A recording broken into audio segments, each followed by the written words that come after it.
Welcome to the Manila Bulletin Daily Rundown, where we bring you the latest stories that matter to Filipinos straight from the heart of the Manila Bulletin newsroom. Here's the quick rundown of today's top stories. Thursday, November 21st.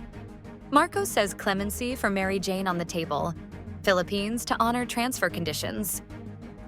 President Ferdinand Bongbong Marcos said that the possibility of granting clemency to convicted OFW Mary Jane Veloso is still on the table as the Philippine government vowed to honor the condition of her upcoming transfer.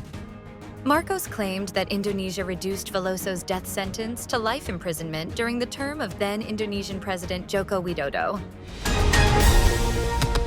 VP Sara's aide says 4 DepEd officials told to resign on the spot.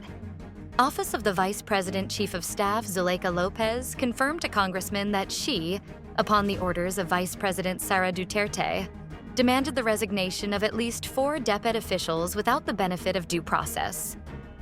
DepEd Undersecretary Gloria Humamil Mercado, who testified about Duterte's alleged cash distributions, was reportedly among those forced to resign. The OVP declined to comment on the detention of Lopez, cited for contempt by a House panel over undue interference in its inquiry into OVP confidential funds.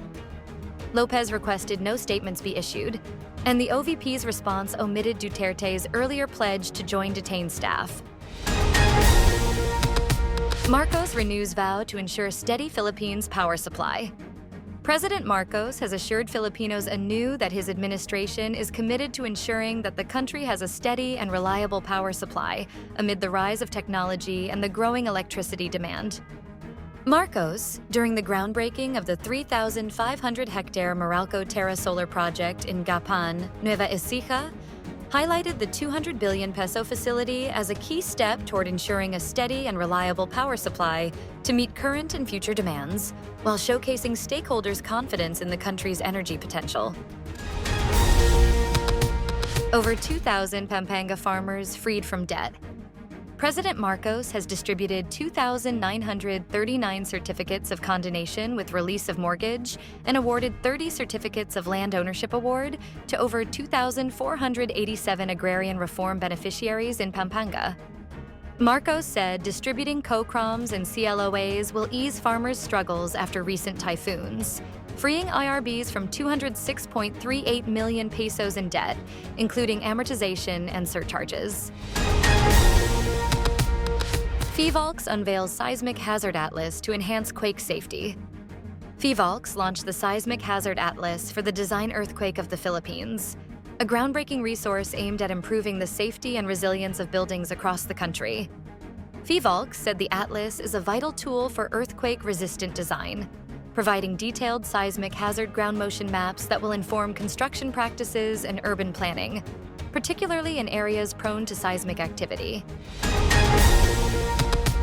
6 in 10 working Filipino children suffer labor abuse. The proportion of child laborers in the country increased significantly in 2023, with more than half of working Filipino children engaged in hazardous or excessive work. Data from the Philippine Statistics Authority showed. Based on the PSA report published today, 62% of the 1.1 million working children aged 5 to 17-year-old in the country were engaged in child labor, up from 56% in 2022. This means that 6 out of 10 working children were involved in child labor last year.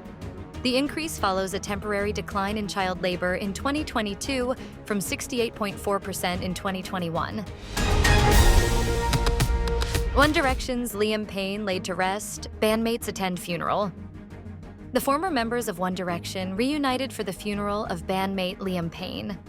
Harry Styles, Zayn Malik, Niall Horan, and Louis Tomlinson joined friends and family at the service for 31-year-old Payne, who died after falling from a hotel balcony in Buenos Aires last month. A horse-drawn carriage carried the coffin to St. Mary's Church in Amersham, 25 miles northwest of London.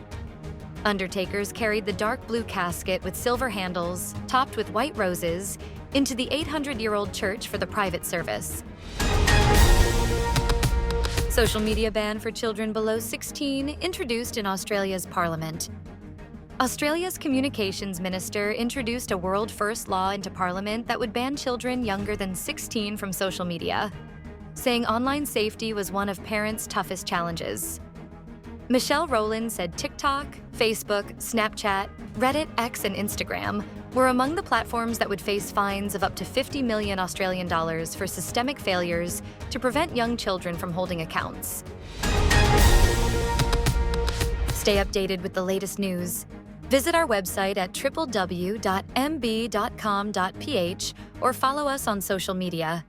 Thanks for tuning in to the Manila Bulletin Daily Rundown.